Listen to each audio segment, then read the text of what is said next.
ഒന്നുമില്ല, അങ്ങനെ ഒന്നുമില്ല. മറ്റേ ഫസ്റ്റ് ഒരു സോങ് ഉണ്ടല്ലോ, ദാറ്റ് സോങ് വാസ് ഗുഡ്. അല്ലാതെ വേറെ ഒന്നും അങ്ങനെ ഫാൻസിന് വേണ്ടിയിട്ടുള്ളൊരു സംഭവം അതിൻ്റെ അകത്തില്ല. ഓൺലൈൻ ബുക്കിംഗ് പോട്ടിട്ട് ഇങ്ങ് വரோம், തമിഴ്നാട്ടിലെ ടിക്കറ്റ് ഇല്ല. ആ തിരുപ്പതി നമുക്ക് ഒരു വലിയ പ്രതീക്ഷ കിട്ടിയിട്ടില്ല. അതൊരു ചെറിയ നിരാശ തന്നെയാണുള്ളത്.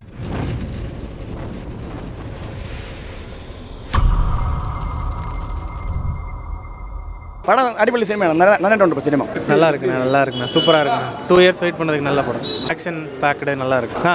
சூப்பராக இருக்கும். கேரளா தேடி வந்தோம், ஆன்லைன் புக்கிங்கு போட்டுட்டு இங்கே வரோம், தமிழ்நாட்டில் டிக்கெட் இல்லை. தலை பேன் சூப்பராக, ரொம்ப வெயிட்டிங். 2 இயர்ஸாக வெயிட் பண்ணுகிறோம். இன்னும் தலைக்கு வந்து நல்ல சூப்பர் விளம்பரம் பண்ண மாட்டார். சிம்பிள் மேன் எல்லாமே.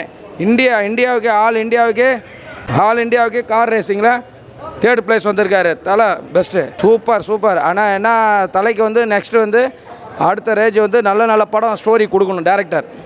இதுதான் மெயின். சூப்பர் அல்டிமேட் ஸ்டாருன்னு நேமு கரெக்ட். തല ഗെത്ത്. നൈസാണ് ബ്രോ, പടം നൈസ് പടമാണ്. എന്തായാലും വന്ന് തിയേറ്ററിൽ കാണണം. കാരണം അജിത് കുമാറിൻ്റെ മൊത്തത്തിലുള്ള സ്വാഗും പുള്ളിയുടെ ഹാൻഡ്സും ലുക്കും ക്യൂട്ട്നെസ്സും എല്ലാം ആണ്. പടത്തിൽ സെക്കൻഡ് ഹീറോ എന്ന് പറയുന്ന അനിരുദ്ധാണ്. അനിരുദ്ധിൻ്റെ നല്ല മ്യൂസിക്, ബാക്ക്ഗ്രൗണ്ട് സ്കോർ എല്ലാം നൈസായിട്ടുണ്ട്.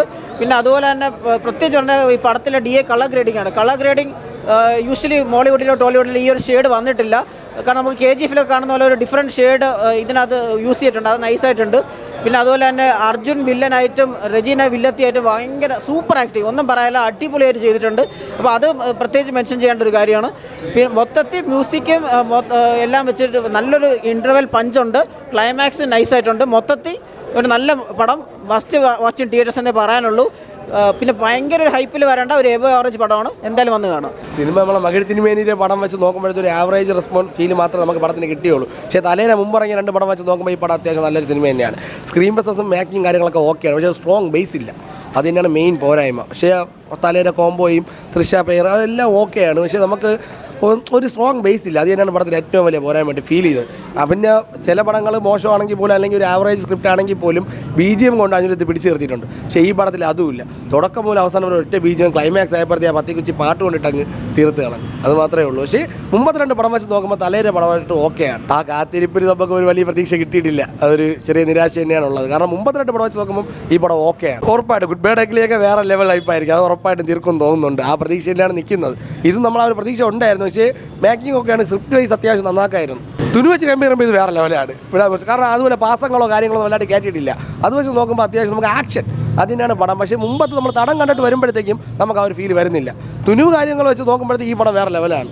അത് വെച്ച് നോക്കുകയാണെങ്കിൽ മാത്രം, അല്ലാതെ നോക്കുമ്പോൾ ഒരു ആവറേജേ ഉള്ളൂ. കൊള്ളാം. നമ്മളൊരു realistic Ajith movie, like mass ഓഡിയൻസിനും അല്ലെങ്കിൽ കമേഴ്ഷ്യൽ എലിമെൻറ്റ് നോക്കിയിട്ട് വരുന്നവർക്ക് അത്ര സാറ്റിസ്ഫൈഡ് ആവില്ല. പക്ഷേ ഒരു റിയലിസ്റ്റിക് ആയിട്ട് ഒരു കോമൺ മാൻ എങ്ങനെയായിരിക്കും, ആളെ ലൈഫിൽ ഒരു ഇഷ്യൂ വന്നു കഴിഞ്ഞാൽ അയാളെ എങ്ങനെ നേരിടും എന്നൊരു കഥ. അതുപോലെ റൊമാൻസ് സീന്, അതുപോലെ ട്വിസ്റ്റ്, അതൊന്നും എക്സ്പെക്ട് ചെയ്യരുത്.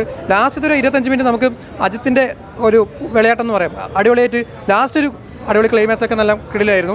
കമേഴ്ഷ്യൽ പടമല്ല, ഒരു നോർമൽ ഒരു മകിഴ് തിരുമേനി സിനിമ. പക്ഷേ എന്നാൽ ഭയങ്കരമായിട്ടൊരു ത്രില്ലിങ്ങോ അല്ലെങ്കിൽ സീറ്റ് വെച്ച് ത്രില്ലർ അങ്ങനത്തെ പരിപാടിയൊന്നുമല്ല. ഒരു നോർമൽ ഒരു പടം. പക്ഷേ എല്ലാ ഓഡിയൻസിനും അത് കണക്റ്റ് ആവുമെന്ന് അറിയില്ല. പേഴ്സണലി നമുക്കത് കുഴപ്പമില്ലാന്നൊരു ഫീൽ കിട്ടി പടം. തുനിവ് എന്ന് പറയുന്ന പുള്ളിക്കൊരു അത്രത്തില്ല, അതിനേക്കാൾ ഫാർ ബെറ്ററാണ് ഈ പടം. അപ്പോൾ ഓഡിയൻസിന് തൃപ്തിപ്പെടുത്താനുള്ളതുണ്ട് ഇതിനകത്ത്. തീർച്ചയായും ഫാമിലി ഓഡിയൻസിന് എന്തായാലും ഇതിലുണ്ട്. ഫാമിലിക്ക് കണക്റ്റ് ആവാൻ പറ്റുന്ന ഒരു പടമാണ്. മാസ് ഒരുപാട് നമ്മളിപ്പോൾ ട്രെയിലർ കണ്ടിട്ട് ഒരുപാട് മാസ് ഫൈറ്റ് അങ്ങനെ എക്സ്പെക്ട് ചെയ്തത്. ഒരു കോമൺ ആയിട്ടൊരു റിയലിസ്റ്റിക് പടം, ഒരു മകിഴ് തിരുമേനി പടം ആണ് പറയാം. എൻ്റെ ഒരു പേഴ്സണൽ ഒപ്പീനിയൻ ആണ്. എനിക്കത് ഭയങ്കര ലാഗായിട്ടാണ് തോന്നിയത്. മൂവി വൻ ലാഗായിട്ടാണ് തോന്നിയത്. ഒരു കുഞ്ഞ് പടമായിട്ട് എടുത്ത് തീർക്കാനുണ്ടത് വലിച്ചു നീട്ടി ഉണ്ടായിരുന്നു. പിന്നെ അജിത്തിൻ്റെ കുറേ നാളിന് ശേഷമുള്ളൊരു പടമാണല്ലോ, അപ്പം എക്സ്പെക്റ്റഡ് സംതിങ് എൽസ്. പക്ഷെ അത്ര ഉണ്ടായിരുന്നില്ല. പക്ഷെ അജിത്തിൻ്റെ through out he is owning the show. പുള്ളി തന്നെയാണ് ഫുള്ളുള്ളത്. പിന്നെ മറ്റേ വിടാമുയർച്ചി സോങ് ഉണ്ടല്ലോ, അതൊക്കെ നല്ലതായിരുന്നു. പക്ഷെ ലാഗായിരുന്നു. അർജുൻ ആൻഡ് ഇപ്പോൾ ഒരാൾ ചോദിച്ചു മങ്കാത്തയുടെ ഹൈപ്പിനുണ്ടോ, അത്രയ്ക്കൊന്നുമില്ല. അർജുൻ ആൻഡ് അജിത്തിൻ്റെ കോംബോ വന്നിട്ട് ഒരുപാട് അങ്ങനെ വരുന്നില്ല. പക്ഷെ നമുക്ക് ഇടയ്ക്ക് വന്നിട്ട് കുറേ കൺഫ്യൂഷൻസ് ഉണ്ടാവും, ഇതിങ്ങനെയാണോ ഇത് അങ്ങനെയാണോ എന്നൊക്കെ പറഞ്ഞിട്ട്. Interval break is good. പക്ഷെ ഭയങ്കര ലാഗായിട്ട് തോന്നി. ഒന്നുമില്ല, അങ്ങനെ ഒന്നുമില്ല. മറ്റേ ഫസ്റ്റ് ഒരു സോങ് ഉണ്ടല്ലോ, ദാറ്റ് സോങ് വാസ് ഗുഡ്. അല്ലാതെ വേറെ ഒന്നും അങ്ങനെ ഫാൻസിന് വേണ്ടിയിട്ടുള്ളൊരു സംഭവം അതിൻ്റെ അകത്തില്ല. ഇത്രയും നാളത്തിന് ശേഷം വന്നതുകൊണ്ട് പറയാം. കൊല്ലത്ത് ബുക്കേന്നെ ഒരു ക്ലാസിക് സിനിമ, അജിത്തിൻ്റെ ഒരു കമ്പാക്ക് എന്ന് പറയാം. സിനിമ കൊള്ളാം, കുഴപ്പമില്ല, സൂപ്പർ പടം തന്നെ. അനിരുദ്ധാണ് മെയിൻ ക്യാരക്ടർ. അനിരുദ്ധിൻ്റെ ആ മ്യൂസിക്ക് വേണ്ടി സിനിമ കാണാം. സിനിമ കുഴപ്പമില്ല. നമ്മൾ ബ്രേക്കിംഗ് ബാഡ് സിനിമ ഉണ്ടല്ലോ, അതേപോലത്തെ ഒരു സിനിമ.